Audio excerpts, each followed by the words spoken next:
سورہ آل عمران کی آیت نمبر 64 سورہ آل عمران کا 7واں رکوع اور تیسرے پارے کا 15واں رکوع۔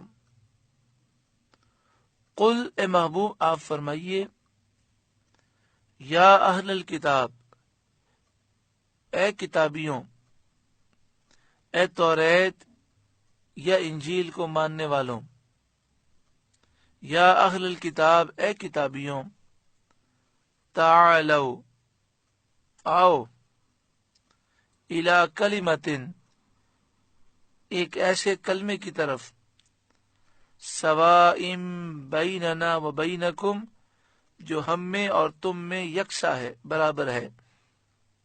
یعنی قرآن پاک میں بھی یہی بات لکھی ہے، توریت، انجیل، زبور اور تمام آسمانی کتابوں صحیفوں میں یہی بات لکھی ہے، تو اسی بات کی طرف آ جاؤ۔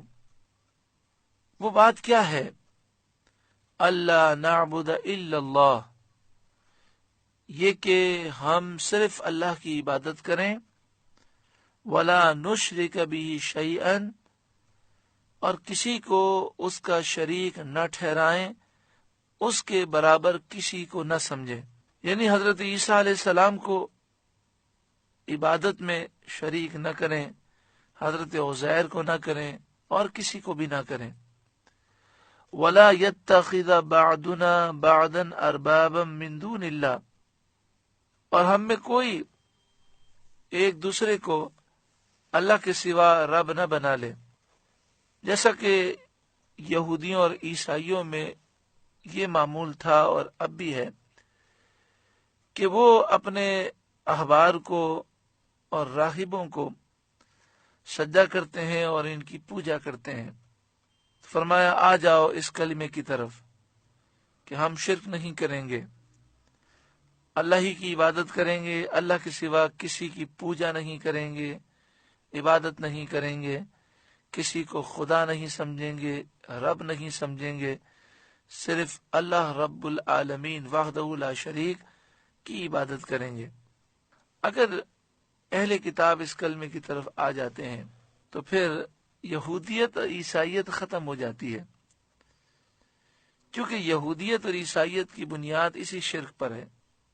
فَإِن تَوَلَّوْا، پھر اگر وہ نہ مانے، فَقُولُوا اشْهَدُوا بِأَنَّا مُسْلِمُونَ، تو اے مسلمانوں تم کہہ دو کہ اے اہل کتاب گواہ رہو کہ ہم مسلمان ہیں۔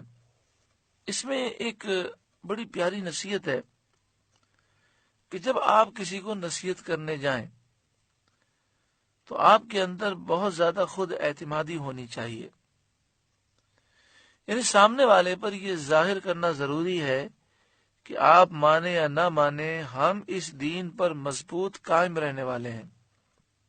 جب آپ مضبوط ہوتے ہیں تو سامنے والے پر بات کا اثر ہوتا ہے۔ اگر سامنے والا یہ محسوس کرے کہ میں خود اسے کوشش کر کے دین سے ہٹا سکتا ہوں، تو بجائے اس کے کہ وہ دین قبول کرے، وہ ہمیں ہٹانے کی کوشش میں لگ جاتا ہے۔ تو اس لیے فرمایا کہ اگر وہ نہ مانے تو ان کے سامنے یہ اعلان کر دو کہ تم سب گواہ رہو کہ ہم مسلمان ہیں۔ یا اہل الکتاب، اے اہل کتاب، اے کتاب والوں، لم تحاجون فی ابراہیم، ابراہیم علیہ السلام کے بارے میں تم کیوں جھگڑتے ہو؟ وما انزلت التوراۃ والانجیل الا من بعد، اور توریت اور انجیل تو ان کے بعد نازل ہوئی۔ افلا تعقلون، تو کیا تمہیں عقل نہیں؟ شان نزول اس کا یہ ہے کہ نجران کے عیسائی اور یہودیوں کے احبار میں مباحثہ ہوا، جھگڑا ہوا۔ یہودیوں کا دعویٰ تھا کہ حضرت ابراہیم علیہ السلام یہودی تھے، اور عیسائیوں کا یہ دعویٰ تھا کہ حضرت ابراہیم علیہ السلام عیسائی تھے۔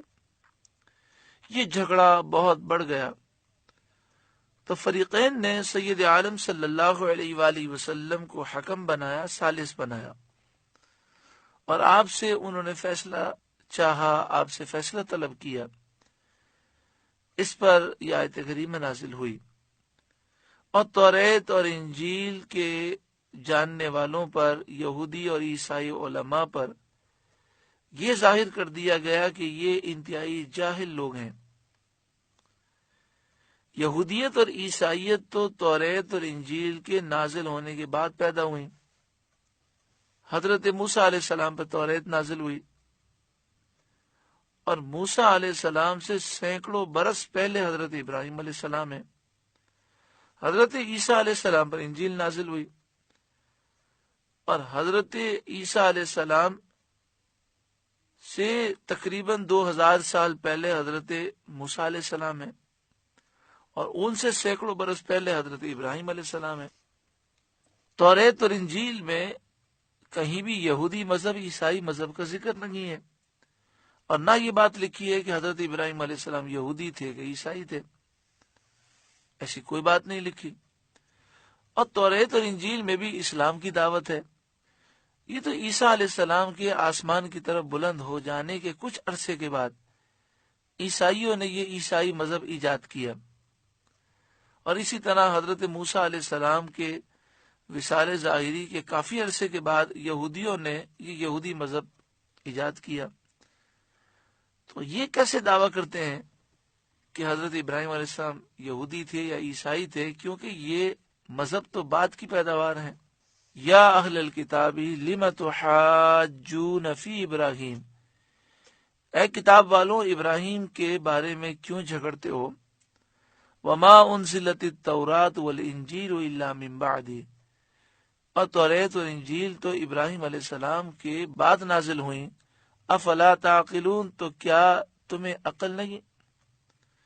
ہا انتم ہؤلاء حاججتم فی ما لکم بہ علم، سنتے ہو یہ جو تم ہو اس میں جھگڑے جس کا تمہیں علم تھا، یعنی اے یہودیوں، اے عیسائیوں، تمہاری کتابوں میں اس کی خبر دی گئی تھی کہ نبی آخر الزمان صلی اللہ تعالی علیہ وآلہ وسلم ظاہر ہوں گے۔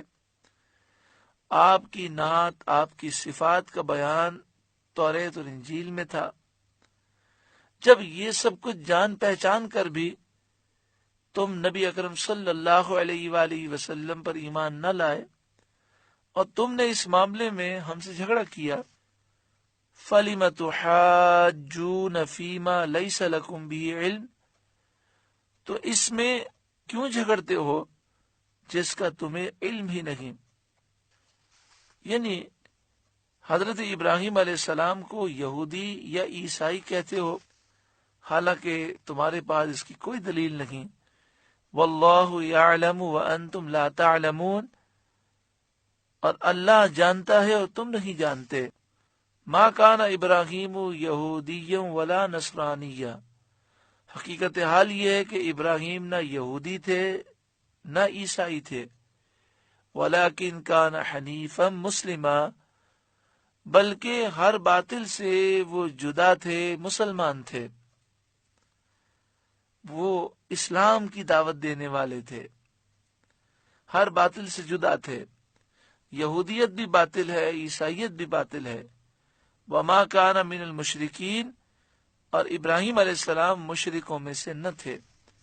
تو یہودی بھی شرک کرتے ہیں، حضرت عزیر کو اللہ کا بیٹا کہتے ہیں، ان کی پوجا کرتے ہیں، انہیں خدا الہ معبود سمجھتے ہیں۔ عیسائی بھی شرک کرتے ہیں کہ حضرت عیسیٰ علیہ السلام کو اللہ کا بیٹا کہتے ہیں، خدا کہتے ہیں، معبود کہتے ہیں، الہ کہتے ہیں، عیسیٰ علیہ السلام کی پوجا کرتے ہیں۔ یہودی کہتے تھے کہ ہم ابراہیم علیہ السلام کے زیادہ قریب ہیں، ان کو زیادہ ماننے والے ہیں۔ عیسائی بھی یہ بات کہتے، اور مشرکین مکہ بھی یہ کہتے، وہ کہتے کہ ہم ابراہیم علیہ السلام کے دین پر ہیں۔ تو اس آیت کریمہ میں یہ بیان کیا جا رہا ہے کہ ابراہیم علیہ السلام کی زیادہ قریب اور ان کے دین پر چلنے والا کون ہے؟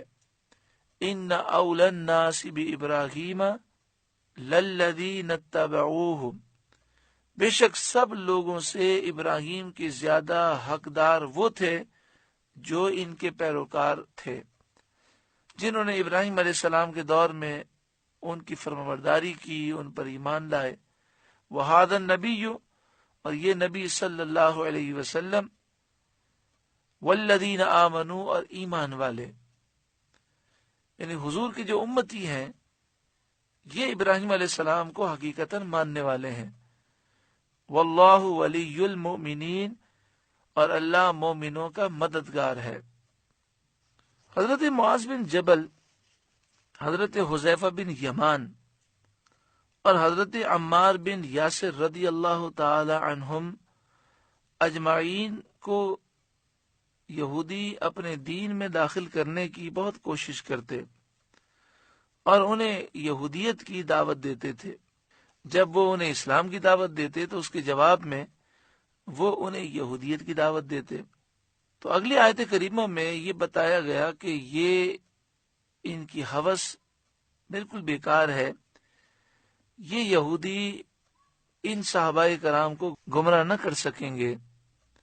وَدَّتْ طَائِفَةٌ مِّنْ أَهْلِ الْكِتَابِ لَوْ يُضِلُّونَكُمْ، کتابیوں کا ایک گروہ دل سے چاہتا ہے کہ کسی طرح تمہیں گمراہ کر دیں۔ وَمَا يُضِلُّونَ إِلَّا أَنفُسَهُمْ، اور وہ اپنے آپ ہی کو گمراہ کرتے ہیں۔ وَمَا يَشْعُرُونَ، اور انہیں شعور نہیں۔ تو ان کی کوششیں بیکار ہیں۔ صحابہ کرام حضرت حذیفہ بن یمان، حضرت عمار بن یاسر، حضرت معاذ بن جبل اور دیگر صحابہ کرام جنہوں نے حضور سے محبت کی، ایمان ان کے دلوں میں نقش ہے، یہ ان صحابہ کرام کو گمراہ ہرگز نہ کر سکیں گے۔ یا اہل الکتاب، اے کتابیوں، لما تکفرون بآیات اللہ، اللہ کی آیتوں سے کیوں کفر کرتے ہو، کیوں اللہ کی آیتوں کا انکار کرتے ہو؟ وَأَنْتُمْ تَشْهَدُونَ، حالانکہ تم خود گواہ ہو، اور تمہاری کتابوں میں سید عالم صلی اللہ علیہ وسلم کی نعت و صفت موجود ہے، اور تم جانتے ہو کہ یہ نبی سچے ہیں، برحق ہیں، ان کا دین سچا دین ہے۔ یا اہل الکتاب، اے اہل کتاب، اے کتابیوں، لم تلبسون الحق بالباطل، حق میں باطل کیوں ملاتے ہو؟ اپنی کتابوں میں تحریف و تبدیل کر کے حق کے اندر باطل کیوں ملاتے ہو؟ حق سے مراد توریت شریف ہے، اور باطل سے مراد وہ عبارتیں ہیں جو یہودی اپنی طرف سے لکھتے اور کہتے یہ اللہ کی کتاب ہے۔ اسی طرح عیسائیوں کا معاملہ تھا۔ وَتَكْتُمُونَ الْحَقَّ، اور حق کیوں چھپاتے ہو؟ وَأَنْتُمْ تَعْلَمُونَ، حالانکہ تمہیں خبر ہے، تم جانتے ہو۔ یہودیوں کی اور عیسائیوں کی اس بات میں مذمت کی گئی کہ وہ نبی اکرم صلی اللہ علیہ وآلہ وسلم کی شان بیان نہیں کرتے، اسے چھپاتے ہیں۔ مسلمانوں کے لیے ضروری یہ ہے کہ وہ حضور صلی اللہ علیہ وسلم کی شان و عظمت کو بیان کریں۔ بڑا دکھ ہوتا ہے ان لوگوں پر جو اپنے آپ کو مسلمان تو ظاہر کرتے ہیں لیکن وہ نبی اکرم صلی اللہ علیہ وآلہ وسلم کی شان و عظمت بیان کرنے میں بخل سے کام لیتے ہیں۔ ایسا شخص مومن کامل نہیں ہو سکتا جسے حضور سے کامل محبت نہ ہو۔ ایمان کامل کی دلیل یہ ہے کہ اپنا سب کچھ محبوب کریم صلی اللہ علیہ وسلم پر بندہ قربان کر دے، اور زندگی کا مشن یہی ہو کہ میں حضور کی شان بیان کروں، حضور کے فضائل بیان کروں۔ امام اہل سنت امام احمد رضا علیہ الرحمہ کی زندگی کو دیکھیں تو آپ نے پوری زندگی حضور کی شان و عظمت کے بیان میں گزاری۔ آپ جب کسی بدعقیدہ بد مذہب گستاخ کا رد فرماتے تو بڑا سخت فرماتے۔ آپ سے کہا گیا کہ آپ اتنا سخت لکھتے ہیں، یا آپ کے مخالف ہو جاتے ہیں، آپ کے خلاف پروپیگنڈا کرتے ہیں، آپ پر جھوٹ باندھتے ہیں، آپ کو بدنام کرنے کی کوشش کرتے ہیں، آپ کو گالیاں دیتے ہیں۔ تو اعلی حضرت امام اہل سنت کی آنکھوں میں آنسو آ گئے۔ آپ نے فرمایا بات یہ ہے کہ جب یہ نبی اکرم صلی اللہ علیہ وآلہ وسلم کی شان میں بیعت بھی کرتے ہیں تو مجھے شدید دکھ ہوتا ہے۔ اگر میری طاقت ہوتی اور میرے ہاتھ میں تلوار ہوتی تو میں ان کے سر قلم کر دیتا، لیکن میں اس کی طاقت نہیں پاتا، تو میں اپنے قلم کو تلوار بناتا ہوں اور اس قلم سے تلوار کا کام لیتا ہوں تاکہ میرے قلم کی نوک سے ان کے دل چھلنی ہو جائیں۔ لوگوں نے کہا پھر یہ آپ کو برا کہتے ہیں؟ آپ نے فرمایا میں سخت الفاظ اسی لیے استعمال کرتا ہوں کہ یہ میرے محبوب کی گستاخی نہ کریں، مجھے گالیاں دیں، مجھے برا کہیں۔ جب تک یہ مجھے برا کہتے رہیں گے میرے محبوب کی گستاخی نہیں کریں گے۔ دیکھیں آج کے دور کے اندر کوئی شخص بھی اپنی پی آر کو خراب نہیں کرنا چاہتا۔ آج لوگ پیچھے سے تو باتیں کرنے کے لیے تیار ہو جاتے ہیں، لیکن کہا جائے کہ ذرا سامنے جا کر کہیے تو سامنے آنکھوں میں آنکھیں ڈال کر کوئی نہیں بولتا۔ لیکن اعلی حضرت امام اہل سنت نے اپنی عزت کی پرواہ نہیں کی۔ آپ نے انگریزوں کے خلاف لکھا، عیسائیوں کے خلاف، یہودیوں کے خلاف، ہندوؤں کے خلاف، نیچریوں کے خلاف، قادیانیوں کے خلاف، پرویزیوں کے خلاف، جو حدیث کے منکر تھے ان کے خلاف، جو بزرگان دین کی برائی کرنے والے تھے ان کے خلاف، بد عقیدہ، بد مذہب، جو صحابہ کرام کے گستاخ تھے ان کے خلاف، سب کے خلاف آپ نے لکھا اور بالکل واضح الفاظ میں ان کا رد فرمایا۔ یہاں تک کہ جب آپ کا وصال قریب تھا، آپ علیل تھے، تو اس موقع پر وہ فتویٰ لکھا کہ ہندو مسلم بھائی بھائی نہیں ہیں، جو مسلمان کہلانے والے ہندو مسلم بھائی بھائی کا نعرہ لگاتے ہیں وہ غلطی پر ہیں۔ تو یہ فتویٰ جب آپ لکھوا چکے تو آپ کی خدمت میں عرض کیا گیا کیا یہ فتویٰ آپ شائع کریں گے؟ آپ نے فرمایا ہاں۔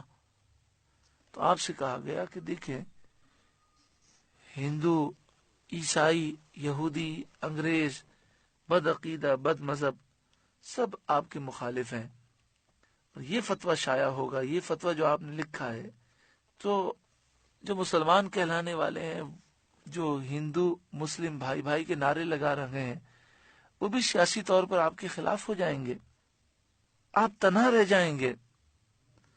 تو اعلی حضرت امام اہل سنت نے کہا کہ کیا سب حق کہنا چھوڑ دیں تو احمد رضا بھی حق کہنا چھوڑ دے؟ اللہ کی قسم روئے زمین پر اگر کوئی بھی حق بیان کرنے والا باقی نہ رہا تب بھی احمد رضا حق بیان کرتا رہے گا۔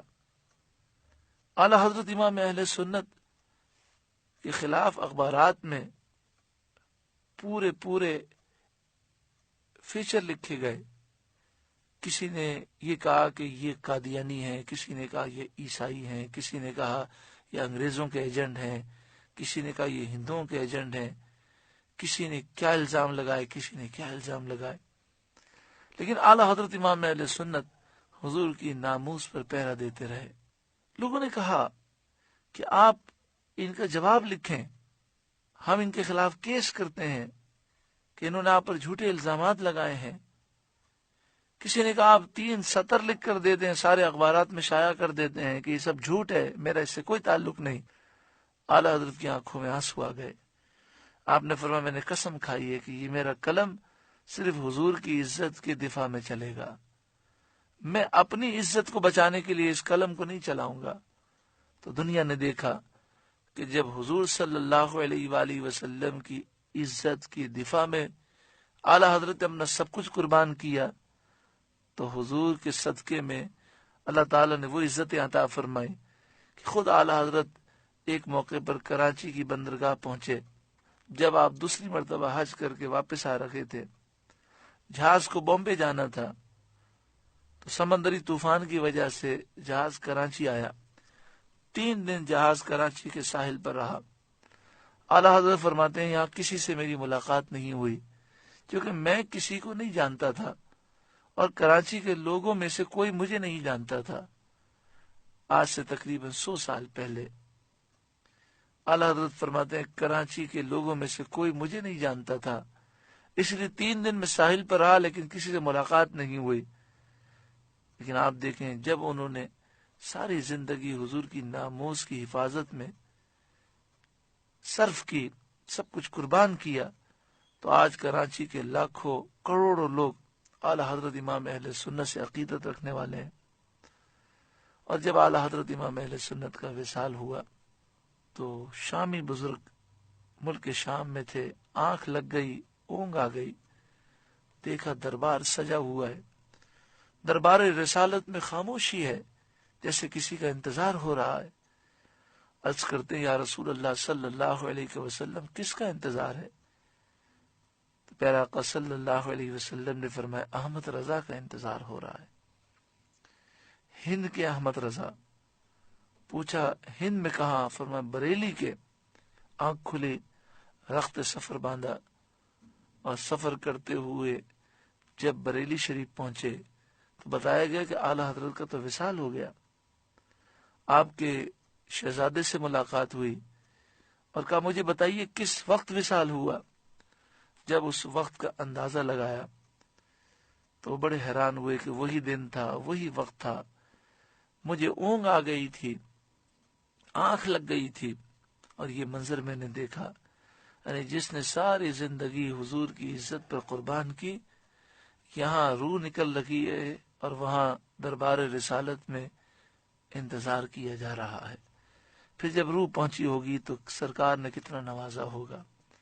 تو میں اس کر رہا تھا کہ یہاں یہ بیان کیا گیا کہ یہودی نبی اکرم صلی اللہ علیہ وآلہ وسلم کی تعریفیں چھپاتے تھے، تو ایک مسلمان کو اعلیٰ حضرت امام اہل سنت کے نظریات کو سمجھنا چاہیے کہ اعلیٰ حضرت امام اہل سنت نے ہمیں یہ درس دیا کہ اٹھتے بیٹھتے ذکر مصطفیٰ کرو، حضور کی شان بیان کرو، حضور کے معجزات بیان کرو، اور ایک مسلمان کا یہی طریقہ ہونا چاہیے کہ حضور کی محبت میں زندگی گزارے اور دنیا سے جائے تو حضور کی محبت میں جائے۔ اللہ رب العالمین ہمیں اعلیٰ حضرت امام اہل سنت کے صدقے میں یہ ساری برکتیں نصیب فرمائے۔ سورہ آل عمران کا 7واں رکوع مکمل ہوا۔ اللہ تعالیٰ اس رکوع کی برکتوں سے ہم سب کو مالا مال فرمائے۔